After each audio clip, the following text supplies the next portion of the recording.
time na mga apo ko sa pinsan na pumunta ng Kalumpit, ipasyal ko daw sila, dinala ko sila sa aming shop na nasa bayan ng Kalumpit.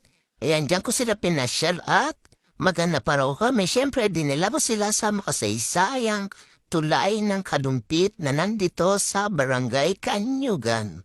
Ayan, nag-enjoy naman po sila, selfie-selfie, picture-picture. Ayan, ang kambal, ayan, nawala ka ng pagka-boring. Pasyal ko pa daw sila, naganap pa kami ng mapapasyalan sa iba, sa may hanging bridge. Ayan po, medyo makitid at saka umuuga-uga at nakakalula sa hanging bridge. Siyempre, enjoy sila kasi selfie-selfie, picture-picture, para mawalang enep. Siyempre, hindi naman patatalo lola niya sa picturean. Dapat may entry din ako. Ayan, picture. Ang lola nyo.